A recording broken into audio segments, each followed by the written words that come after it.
ಈಗ ವಿಚಾರ ಸಂಕಿರಣದ ಕಾರ್ಯಕ್ರಮದ ಅಧ್ಯಕ್ಷತೆಯನ್ನು ವಹಿಸಿರ್ತಕ್ಕಂಥ ಸನ್ಮಿತ್ರರು ಮತ್ತು ನನ್ನ ಆತ್ಮೀಯ ಸ್ನೇಹಿತರು, ಈ ದಿನದ ಅಧ್ಯಕ್ಷತೆ ವಹಿಸಿರ್ತಕ್ಕಂಥ ನಾಗೇಶ್ ಅವರೇ, ವೇದಿಕೆಯನ್ನು ಹಂಚಿಕೊಂಡಿರ್ತಕ್ಕಂಥ ಯೋಗ ಕ್ಷೇತ್ರದ ಎಲ್ಲ ಗಣ್ಯಮಾನ್ಯರೇ,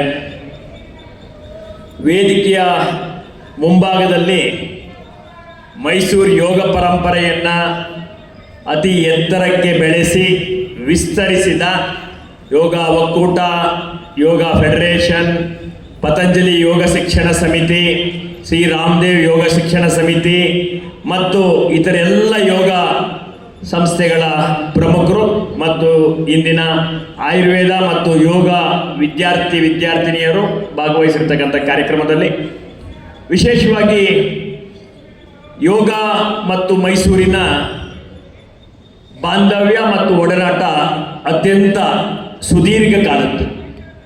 ಅದು ಪಟ್ಟಾಭಿ ಜೋಯಿಸ್ ಅವರಿರ್ಬೋದು, ಕೃಷ್ಣಮಾಚಾರ್ಯ ಅವರಿರ್ಬೋದು, BKS ಅಯ್ಯಂಗಾರ್ ಇರ್ಬೋದು, ಆ ಪರಂಪರೆಯನ್ನು ಅತ್ಯಂತ ಎತ್ತರಕ್ಕೆ ಬೆಳೆಸಿದಂಥ ವ್ಯಕ್ತಿತ್ವಗಳು ಮೈಸೂರಿನವರಾಗಿದ್ದರು ಅನ್ನೋದು ನಮ್ಮೆಲ್ಲರಿಗೂ ಹೆಮ್ಮೆಯ ವಿಚಾರ. ಆ ಕಾರಣಕ್ಕಾಗಿ ಮೈಸೂರಿಗೂ ಯೋಗಕ್ಕೂ ವಿಶೇಷವಾದಂಥ ನಂಟು. ಅದಾದ ನಂತರ ಆ ಪರಂಪರೆಯನ್ನು ಬೆಳೆಸೋದ್ರಲ್ಲಿ ಮುಂದಿನ ಪೀಳಿಗೆ ಹಿಂದೆ ಹೋಗಲಿಲ್ಲ. ಆ ಪರಂಪರೆಗಳ ಅನುಗುಣವಾಗಿ ಹೆಚ್ಚು ಹೆಚ್ಚು ಯೋಗ ತರಬೇತಿಗಳ ಸಂಸ್ಥೆಗಳು ತುಂಬ ದೊಡ್ಡ ಮಟ್ಟಕ್ಕೆ ದೇಶದ ಬೇರೆ ಬೇರೆ ರಾಜ್ಯಗಳ ಯೋಗ ಕಲಿಯುವ ಆಸಕ್ತರಿಗೆ ಮಾತ್ರ ಆಗಿರದೆ ಪ್ರಪಂಚದ ಎಲ್ಲ ದೇಶಗಳಲ್ಲಿ ಯೋಗದ ಬಗ್ಗೆ ಆಸಕ್ತಿ ಇಟ್ಟಂಥವ್ರಿಗೆ 2 ಕೇಂದ್ರಗಳು ಕಾಣ್ತವೆ, ಒಂದು ಕಾಶಿ ಮತ್ತು ಇನ್ನೊಂದು ಮೈಸೂರು. ಅಂತ ಮೈಸೂರು ಆ ಒಂದು ಯೋಗ ಶಿಕ್ಷಣವನ್ನು ತುಂಬ ದೊಡ್ಡ ಮಟ್ಟಕ್ಕೆ ವಿಸ್ತಾರ ಮಾಡೋಕ್ಕೆ ಸಾಧ್ಯ ಆಯಿತು.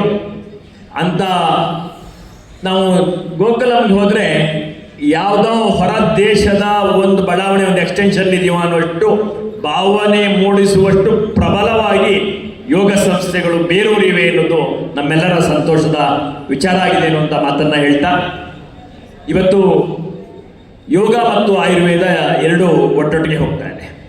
ಯೋಗದ ವೈಜ್ಞಾನಿಕ ಪರಿಣಾಮವನ್ನು ಗುರುತು ಮಾಡುವಂಥ ವಿಜ್ಞಾನ ಏನಿದೆಯೋ ಅದು ಆಯುರ್ವೇದದಲ್ಲಿ ಹೆಚ್ಚು ಪ್ರಚಲಿತವಾಗಿ ಗಮನಿಸುವಂಥದ್ದು.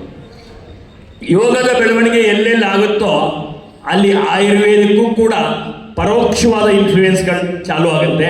ಹಾಗಾಗಿ ಮೈಸೂರು ಆಯುರ್ವೇದಿಕ್ ಕಾಲೇಜ್ ಅಷ್ಟೇ ಅಲ್ಲದೆ, JSS ಆಯುರ್ವೇದಿಕ್ ಕಾಲೇಜ್ ಅಷ್ಟೇ ಅಲ್ಲದೆ, ಮೈಸೂರಿನಲ್ಲಿ MIT ಆಯುರ್ವೇದಿಕ್ ಕಾಲೇಜ್ ಇರ್ಬೋದು, ಕಾವೇರಿ ಆಯುರ್ವೇದಿಕ್ ಕಾಲೇಜ್ ಇರ್ಬೋದು, ಮತ್ತೆ ಇನ್ನೂ ಅಷ್ಟು ಸಂಸ್ಥೆಗಳು, ವಿದ್ಯಾವರ್ಧಕ ಮತ್ತು ಬೇರೆ ಬೇರೆ ಸಂಸ್ಥೆಗಳು ಆ ದಿಕ್ಕಿನಲ್ಲಿ ಹೆಜ್ಜೆಗಳಾಗ್ತಿವೆ ಅನ್ನುವಂಥ ಮಾತುಗಳನ್ನ ಕೇಳಿದಾಗ ಯಾವ ವಿಚಾರ ಒಟ್ಟಾರೆ ಸಮುದಾಯಕ್ಕೆ ಅನುಕೂಲ ಮಾಡುತ್ತೋ ಅದು ನಮ್ಮ ಪರಂಪರೆಯಲ್ಲಿ ಇದ್ದಂಥದ್ದು, ನಮ್ಮ ಸನಾತನವಾಗಿ ಬಂದಂಥದ್ದು, ನಮ್ಮ ಋಷಿ ಮುನಿಗಳ ಕಾಲದಿಂದಲೂ ಈ ಯೋಗ ಪರಂಪರೆ ನಮಗೆ ಮುಟ್ಟದಂಥದ್ದು. ಪತಂಜಲಿ ಯೋಗ ಮುನಿಗಳ ಆ ವಿಚಾರವನ್ನು ನಾವು ಇಂದಿನವರೆಗೂ ಕೊಂಡೊಯ್ತಾ ಪ್ರಪಂಚಕ್ಕೆ ವ್ಯಾಪಿಸೋದ್ರಲ್ಲಿ ಯಶಸ್ವಿಯಾಗಿರ್ತಕ್ಕಂಥ ಈ ಯೋಗ ಮತ್ತು ಆರೋಗ್ಯ ವೈಜ್ಞಾನಿಕವಾಗಿ ಕನೆಕ್ಟ್ ಆಗಿರೋ ವಿಚಾರಗಳನ್ನು ಹೆಚ್ಚು ಇಲ್ಲಿರ್ತಕ್ಕಂಥ ಪ್ರೊಫೆಸರ್ಗಳು, ಪ್ರಾಂಶುಪಾಲರುಗಳು, ಅದರಲ್ಲೇ 3-4 ದಶಕಗಳು ಹೆಚ್ಚು ಅದಕ್ಕೆ ಅನುಭವದಲ್ಲಿ ತೊಡಗಿರ್ತಕ್ಕಂಥವ್ರು ಹೇಳೋರಿದ್ದಾರೆ.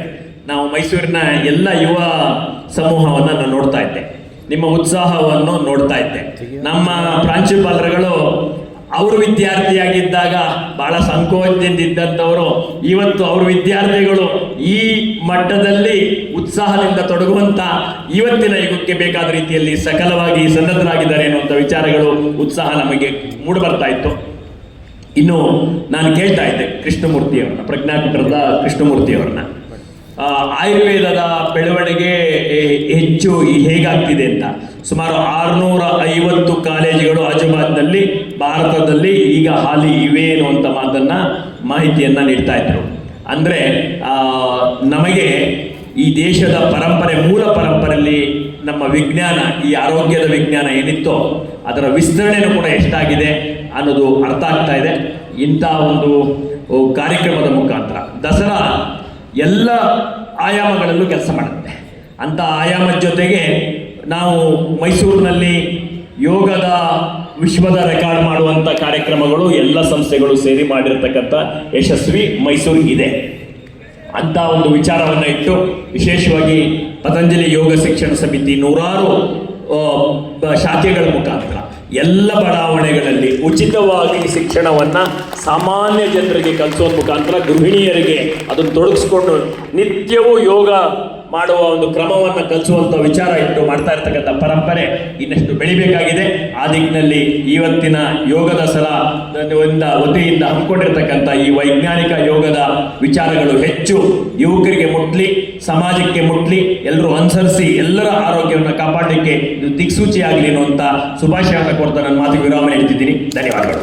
ಆಯುರ್ವೇದ ಹೇಗೆ ಜೊತೆಯಲ್ಲಿ ಈ ದಿನ ಸಾಗ್ತಾ ಇದೆ, ಮನೆಗಳಿಗೂ ಯೋಗ ಹೇಗೆ ತಲುಪುತ್ತಾ ಇದೆ ಅನ್ನುವಂಥ ಮಾತುಗಳನ್ನು ನಮಗೆಲ್ಲ ತಿಳಿಸಿಕೊಟ್ಟಂಥ ಶ್ರೀ ರಾಜೀವ್ ಸರ್ ಅವರಿಗೆ ವಂದನೆಗಳು.